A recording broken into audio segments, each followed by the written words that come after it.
El martes de la segunda semana de Cuaresma, el evangelio que toca es el de Mateo 23, 1 al 12.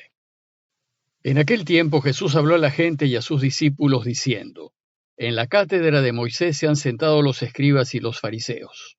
Hagan y cumplan lo que les digan, pero no hagan lo que ellos hacen, porque ellos no hacen lo que dicen. Ellos lían fardos pesados e insoportables y se los cargan a la gente en los hombros, pero ellos no están dispuestos a mover un dedo para empujar. Todo lo que hacen es para que los vea la gente. Alargan las filacterias y ensanchan las franjas del manto. Les gustan los primeros puestos en los banquetes y los asientos de honor en la sinagoga, que les hagan reverencia por la calle y que la gente los llame maestros. Ustedes, en cambio, no se dejen llamar maestro, porque uno solo es su maestro, y todos ustedes son hermanos. Y no llamen padre suyo a nadie en la tierra, porque uno solo es su Padre, el del cielo. No se dejen llamar consejeros, porque uno solo es su consejero, Cristo. El primero entre ustedes será su servidor. El que se enaltece será humillado, y el que se humilla será enaltecido. Jesús se encuentra en Jerusalén, y según Mateo, a su llegada tuvo lugar una serie de discusiones con diversos grupos judíos, fariseos, escribas, saduceos, herodianos, jefes de los sacerdotes, que cuestionaban su autoridad. Y mientras la gente se admiraba de las enseñanzas de Jesús, estos grupos judíos se sintieron denunciados y desautorizados por él ante el pueblo. En este contexto de tensión, la lectura de hoy empieza diciéndonos que Jesús habló a la gente y a sus discípulos.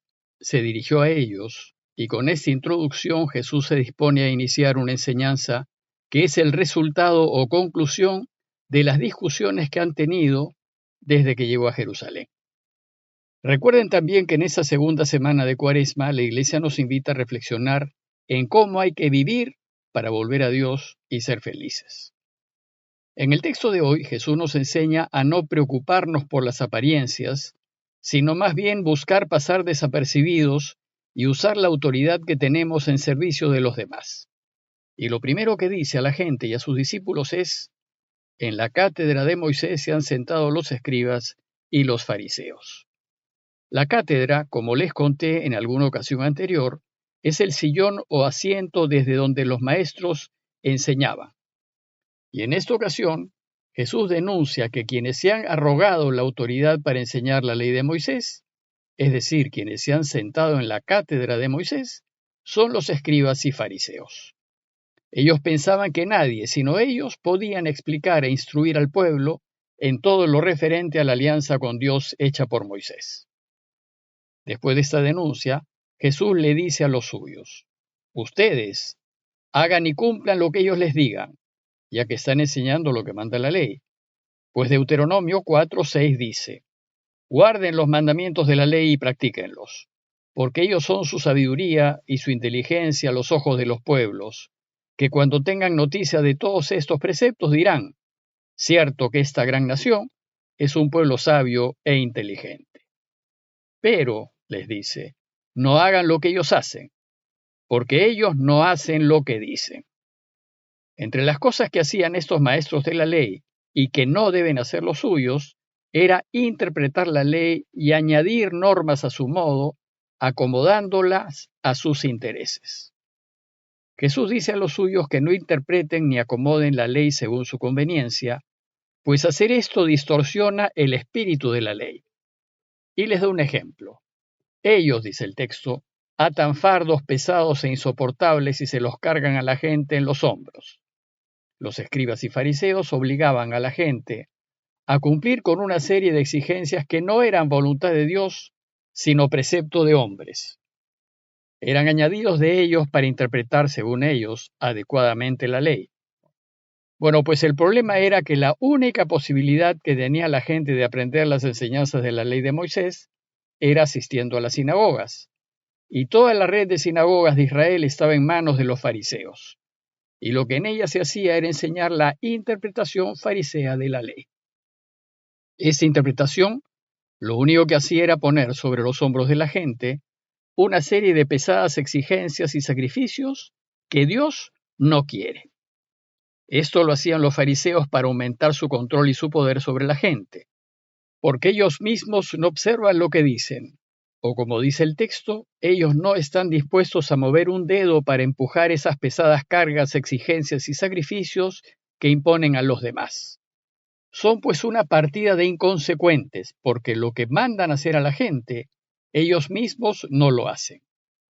La dificultad es que este proceder de los fariseos, en lugar de mostrar el rostro verdadero de Dios, que es el de Jesús y que es el rostro de un Dios clemente, compasivo y perdonador, muestran la imagen de un Dios exigente, temible y para nada compasivo. En cambio, Jesús enseña la misma ley de Moisés, pero la interpreta según la voluntad del Padre, y Él no pone pesadas cargas sobre los hombros de la gente. Él más bien nos dice, en Mateo 11:30, que carguemos con su yugo, con la nueva ley del reino, que es suave y ligera, y que se resume en amar a Dios sobre todas las cosas y al prójimo como a uno mismo. Jesús pues no busca agobiar a la gente con exigencias religiosas imposibles de cargar. Él quiere que sigamos el camino de Dios con alegría, y para hacerlo, el único mandamiento a seguir es el del amor. Pues cumplido este único mandamiento, se cumple toda la ley. Inmediatamente después de esta denuncia, Jesús acusa a los escribas y fariseos de hipócritas. El hipócrita es un farsante, es aquel que representa lo que no es el que se muestra de una manera, pero en realidad es de otra. Y resumen la actitud de ellos diciendo, todo lo que hacen es para que los vea la gente, es solo para aparentar, pues su corazón está lejos de Dios. Su interés no es Dios, su interés son ellos, que los vean y los aplaudan. Y pone entonces 3 ejemplos de esta inconsecuencia en donde denuncia su hipocresía y su afán de ser reconocidos, bien vistos y alabados. Primero les dice que alargan las filacterias y ensanchan las franjas del manto. Las filacterias son un par de pequeñas cajitas que se ataban con unas correas de cuero al brazo izquierdo y a la frente, y dentro de las cuales se encuentran algunos versos importantes de la ley, como el primer mandamiento. Y halagar las filacterias es hacer las correas de cuero más anchas, más grandes y más vistosas para llamar la atención y hacer ver que cumplen la ley. Y las franjas del manto se refiere a unos flecos cosidos en sus vestidos, especialmente en los mantos de oración, que recuerdan los mandamientos de la ley. Dice Números 15, 37 al 39. El Señor habló a Moisés, di a los israelitas, háganse flecos y cósanlos con hilo violeta a la franja de sus vestidos. Y cuando las vean, les recordarán los mandamientos del Señor y los ayudarán a cumplirlos. Y ensanchar esas franjas era hacerlas más visibles, para pasar como si fuesen más cumplidores de la ley. Después, dice que a ellos les gustan los primeros puestos en los banquetes y los asientos de honor en las sinagogas, pues lo que buscan son los honores, ser vistos y el reconocimiento de todos. Y por último les dice que les gusta que les hagan reverencias por las calles y que la gente los llame maestros. Esas autoridades quieren ser reconocidos como sabios, como aquellos que enseñan con certeza el camino de Dios. Y en oposición a lo que hacen los escribas y fariseos para que los vean, Jesús enseña a los suyos todo lo contrario. Y con otros 3 ejemplos, les va a enseñar a no vanagloriarse ni a ponerse por encima de los demás. Estos ejemplos no deben tomarse separadamente, deben interpretarse como 3 ángulos o 3 perspectivas de una misma crítica.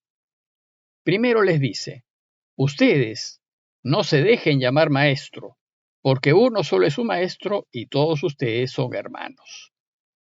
La palabra rabí, que aquí se traduce por maestro, significa literalmente grande mío, mi excelso, mi superior.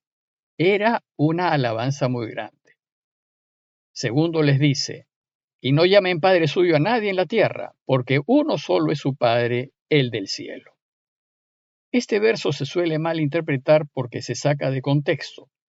Si tomamos este texto literalmente, no deberíamos llamar padre a nadie, ni siquiera al que nos engendró, Y claramente el pedido de Jesús no significa esto. No significa que no hay que usar la palabra Padre en nadie. Claro que se puede usar. El sentido de este verso es que ningún padre de esta tierra debe ponerse delante de Dios. El Padre del cielo significa que no debemos endiosar a nadie, ni considerar a nadie superior, sino solo a Dios. Y por último, no se dejen llamar consejeros porque uno solo es su consejero, Cristo. Una traducción más precisa de consejero es guía, preceptor, tutor o aquel que se encarga de la educación de otro. Y solo debemos ser guiados por Cristo y por las enseñanzas de su camino. Estas tres imágenes describen a aquellos que consideramos de muy alta dignidad, muy superiores a nosotros. Y aquí lo que Jesús desea dejar en claro es que todos somos hermanos, todos somos iguales, y nadie debe considerarse superior a los demás. Pues el único que está por encima de todos es Dios, el Cristo, el Señor. Por tanto, el que sigue el camino de Jesús y que es puesto en un cargo de autoridad, está allí para servir y no para ser endiosado. Y en lugar de ufanarse de su condición de autoridad, deberá ejercerla con humildad y ponerse al servicio de todos. Por eso Jesús concluye su enseñanza diciendo: el primero entre ustedes, es decir, el de más autoridad, será su servidor, pues el que se enaltece será humillado y el que se humilla será enaltecido. Pidámosle pues a Dios que nos ayude a ejercer nuestros trabajos con humildad y seamos conscientes de que el único que merece toda nuestra alabanza es Él. Parroquia de Fátima, Miraflores, Lima.